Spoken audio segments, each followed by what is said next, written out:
Welcome to Tool Hut channel. My name is Sam. I'd like to continue my discussion I started previously on the should every shop be doing programming. While you got a second, why don't you go ahead and click that like button, subscribe to the channel, hit the bell if you want to be notified when stuff comes out. I welcome any questions or comments you may have down below. Okay, first things first. Any of the equipment that you see used in my videos is available on the website.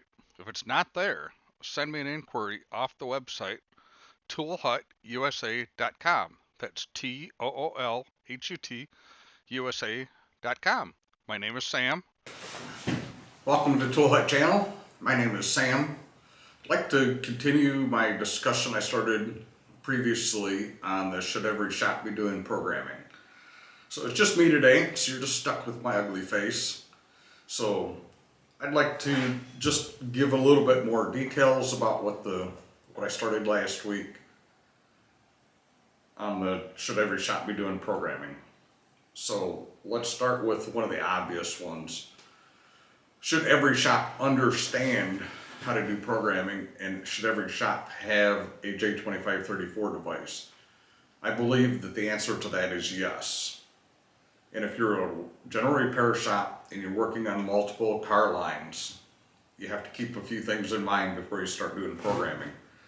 First of all, you need to pick one car line. So you want to start doing programming. You're not meeting the criteria for sending 3 cars to the dealer or subletting them per car line in a single month, but you still want to do it. So I encourage you to do it.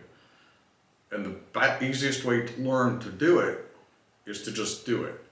So I'd like you to pick a single car line, focus on it. Most car lines, I don't care which car line it is, most car lines have a short-term subscription or a per VIN subscription for programming. But some of them have like a month-long subscription. So if you're going to get into programming, my encouragement is that you learn how to do it. You buy the month-long subscription and you plug into as many of that car line as possible, or manufacturer as possible, in that 30 days, even if you don't intend to program. Just plug into them. Start the sequence, see where there's updates, stuff like that, and you'll learn real fast how to do certain things. You'll realize how powerful the tool is in that 30-day period. So another thing I kind of touched on was some uses for the J2534 interface, even if you don't want to do programming. So what are some of the uses? The biggest one out there is the lack of understanding that the J2534 can be your OE scan tool, the same scan tool that the dealer has. So GM, you can use it as an OE scan tool, as the interface for an OE scan tool. It's limited on the older stuff. I'm going to say 2005 and newer. You're going to be able to do it. Now, it's not free and it's not super user friendly, but if you want to use it as your OE scan tool, you need to perform a function that your aftermarket scanner won't do, then it's an easy solution. The other one is Chrysler. It's the same scan tool as the Chrysler dealer for CAN vehicles. So anything 2008 and newer, and some before that, but let's just say 2008 and newer. And then Honda is the OE scan tool for Honda after 04. Toyotas, I've used for the OE interface for Toyotas for back to 96 or 98. Volvos, BMW.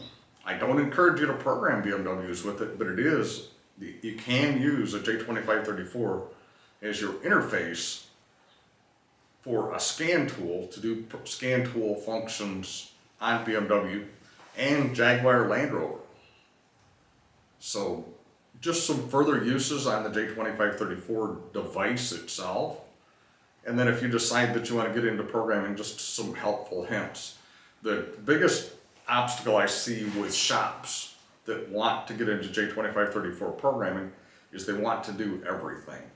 And when you try to do everything, because of the updates, because of how long it takes to do a job when you don't do it every day, it gets very discouraging. And what I see a lot of shops do is they'll buy the equipment to do programming.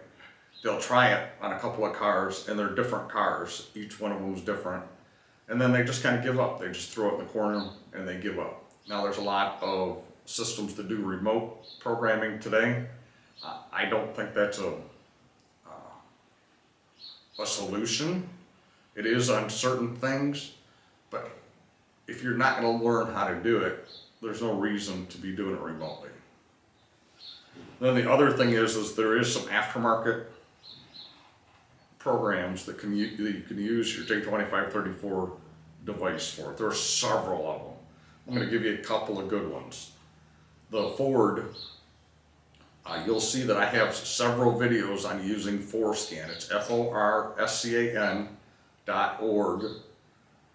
And it, again, they're not free. These are not free things.